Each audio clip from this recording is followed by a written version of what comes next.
Hello दोस्तों, आपका स्वागत है हमारे इस वीडियो चैनल पर। इस चैनल पर हम स्वास्थ्य से संबंधित जानकारियाँ साझा करते हैं। तो आज हम बात करेंगे एक बहुत ही महत्वपूर्ण अल्ट्रासाउंड के बारे में, जो कि ग्रोथ स्कैन या कलर डॉपलर अल्ट्रासाउंड है, जो कि प्रेगनेंसी के दौरान किया जाता है। यह उन महिलाओं के लिए बहुत उपयोगी है जो कि गर्भावस्था में हैं, प्रेग्नेंट हैं। उन लोगों के लिए भी उपयोगी है जिनके परिवार में कोई गर्भवती महिला है। दोस्तों, मैं doctor H.K. Mishra, I am a radiologist practicing since last more than 20 years at Lucknow. तो आज हम बात करेंगे ग्रोथ स्कैन अल्ट्रासाउंड और कलर डॉपलर अल्ट्रासाउंड के बारे में, जो कि प्रेगनेंसी के दौरान किया जाने वाला एक महत्वपूर्ण अल्ट्रासाउंड है। यह स्कैन कब किया जाना चाहिए, किन किन परिस्थितियों में किया जाना चाहिए, इस अल्ट्रासाउंड स्कैन के लिए क्या कोई विशेष तैयारी की आवश्यकता होती है, और हम लोग इस स्कैन के दौरान क्या क्या चीज़ें देखते हैं। अगर उस स्कैन में कोई एबनॉर्मेलिटी निकल करके आती है तो फ्यूचर कोर्स ऑफ एक्शन क्या होना चाहिए, कैसे मैनेज किया जाना चाहिए, इन सब चीज़ों के बारे में आज हम बात करेंगे विस्तार से। तो सबसे पहले तो हम आपको बता दें कि यह स्कैन कब किया जाना चाहिए। तो यह scan ultrasound scan, growth scan, colour Doppler scan 28 से लेकर के 32 हफ्ते के बीच किया जाना चाहिए। 28 से लेकर 32 हफ्ते कैसे कैलकुलेट करेंगे? तो आखिरी महीना जब आया था प्रेगनेंसी रुकने से पहले, उसके पहले दिन को से कैलकुलेट करके 28 से 32 हफ्ते जोड़ लेंगे। तो ये 28 से 32 हफ्ते के बीच यह स्कैन किया जाना चाहिए। क्यों किया जाना चाहिए? क्योंकि मेनली इस दौरान हम लोग बच्चे की ग्रोथ देखते हैं, उसके ग्रोथ में कोई कमी तो नहीं, यह चीज़ें देखते हैं। तो अभी हमारे पास पर्याप्त समय होता है, 8 से लेकर के 12 हफ्ते का समय होता है, जिससे कि करेक्टिव मेजर्स लिए जा सकें। और अगर बच्चा कमज़ोर है तो उस हिसाब से उसको मेडिसिन, दवाइयाँ, आराम, यह सब चीज़ें बता करके उसके वज़न में सुधार लाया जा सके। तो यह तो हो गया कि कब किया जाना चाहिए। अब इस स्कैन से पहले क्या हमें कोई विशेष तैयारी करनी होती है? तो कोई विशेष तैयारी की आवश्यकता नहीं होती है। खाने पीने पर कोई रोक नहीं होती है, खाली पेट रहने की आवश्यकता नहीं होती है। कोई मेडिसिन अगर ले रहे हैं तो वह लेते रहें, और पेशाब रोकने की भी ज़रूरत नहीं होती है इस अल्ट्रासाउंड के दौरान। जो पुरानी रिपोर्ट्स है, अपने पुराने अल्ट्रासाउंड स्कैन है, उनको साथ में लेकर के आएँ, अपॉइंटमेंट लेकर के आएँ, जिससे आपको ज़्यादा इंतज़ार ना करना पड़े, और ढीले कपड़े पहने, जिससे कि पेट का अल्ट्रासाउंड होना है तो उसे आराम से एक्सपोज किया जा सके। तो यह स्कैन किया कैसे जाता है? इस स्कैन करने के दौरान हम टेबल पर पेशेंट को लिटा देते हैं। लिटाने के बाद उसके पार्ट को एक्सपोज करके उसमें अल्ट्रासाउंड जेली लगा करके फिर अल्ट्रासाउंड प्रोब को फिरा करके उसकी इमेजेस देखी जाती हैं मशीन पर, और उससे इंटरप्रिटेशन करते हैं कि कोई सब कुछ नॉर्मल है या कोई परेशानी है, कोई समस्या है। तो अब हम बताएंगे आपको कि किन किन परिस्थितियों में यह अल्ट्रासाउंड स्कैन किया जाना चाहिए। तो सबसे पहले तो यह एक ग्रोथ स्कैन है। तो नॉर्मली सभी प्रेगनेंसी में यह अल्ट्रासाउंड स्कैन 28 से लेकर के 32 हफ्ते के बीच किया जाना चाहिए। लेकिन कुछ विशेष परिस्थितियों में यह स्कैन ज़रूर किया जाना चाहिए, जैसे कि अगर बच्चे की ग्रोथ कम लग रही है, क्लिनिशियन एग्जामिन कर करके देखते हैं कि जितना उसका पेट के आकार में जितनी ग्रोथ होनी चाहिए, वजन में जितनी वृद्धि होनी चाहिए, उतनी वृद्धि अगर नहीं है, तब यह अल्ट्रासाउंड किया जाना चाहिए। अगर बच्चे का मूवमेंट कम फील हो रहा है, तब भी यह अल्ट्रासाउंड किया जाना ज़रूरी होता है।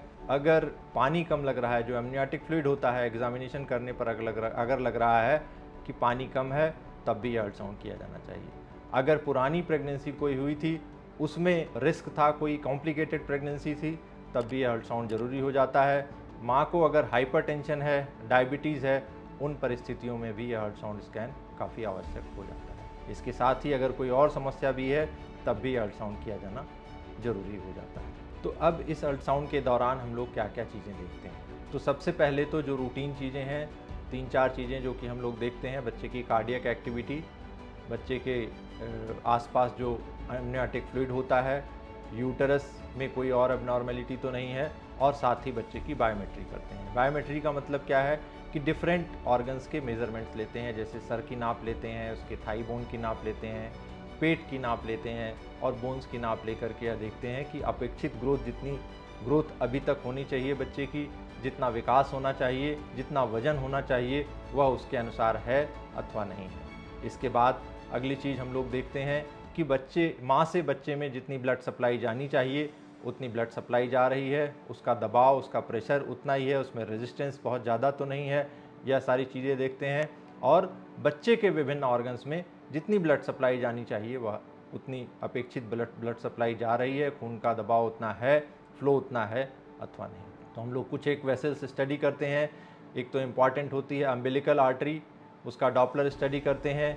जो अम्बिलिकल आर्टरी होती है जो कि माँ से बच्चे में ब्लड सप्लाई ले जाती है, उसका दबाव कम होना चाहिए, बहुत ज़्यादा दबाव तो नहीं है, रेजिस्टेंस कम होना चाहिए, बहुत ज़्यादा रेजिस्टेंस तो नहीं है। इसके साथ ही बच्चे के ब्रेन में ब्लड सप्लाई अच्छे से जा रही है, जिसको कि MCA middle cerebral artery Doppler कहते हैं।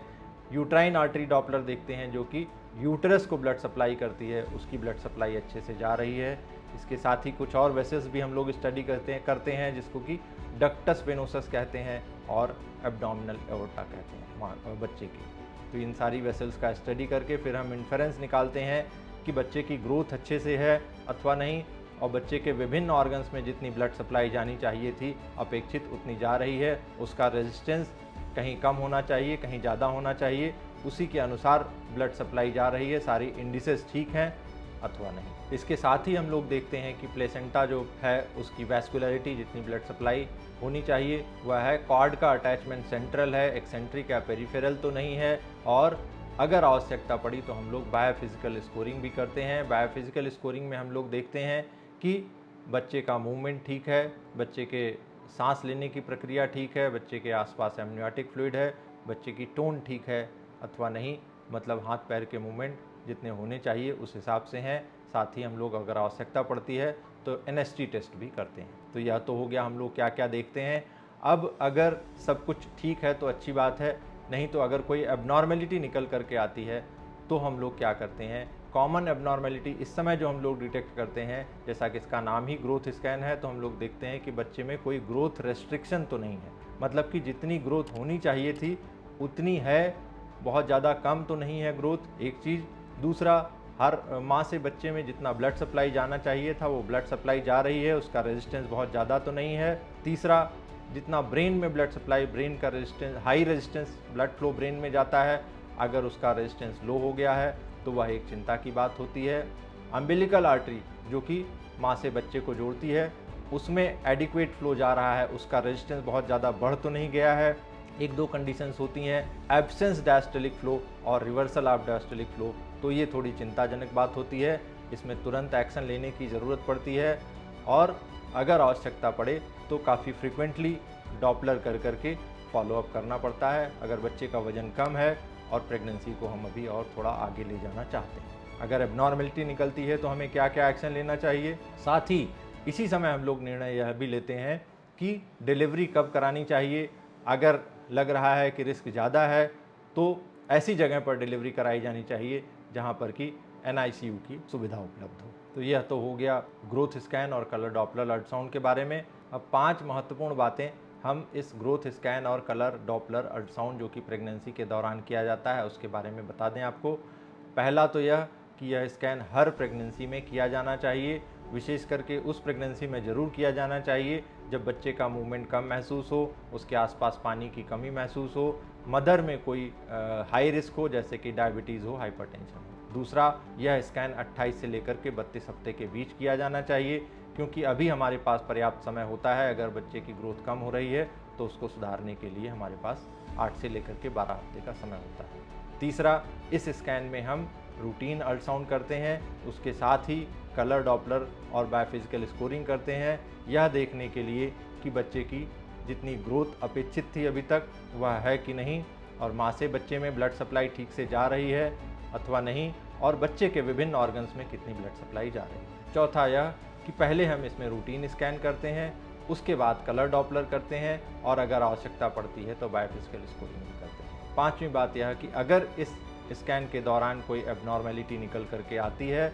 तो हम लोग एप्रोप्रिएट ट्रीटमेंट दे करके पेशेंट को फॉलोअप करते हैं 1 से लेकर के 2 हफ्ते के बाद जैसी आवश्यकता पड़ती है। तो दोस्तों, आज हमने बताया आपको ग्रोथ स्कैन और कलर डॉपलर अल्ट्रासाउंड जो कि प्रेगनेंसी के दौरान किया जाने वाला एक बहुत ही महत्वपूर्ण अल्ट्रासाउंड है। यह वीडियो आपको कैसा लगा यह हमें ज़रूर बताएं, अपने दोस्तों के साथ शेयर करें, लाइक करें और सब्सक्राइब करें, इस पर कमेंट करें। अगर आपको कोई और जानकारी चाहिए तो इसके बारे में कमेंट करें। किसी विषय पर वीडियो बनवाना चाहते हैं तो वह भी लिख करके हमें ज़रूर बताएं, हम आपके सवालों का जवाब देंगे। धन्यवाद।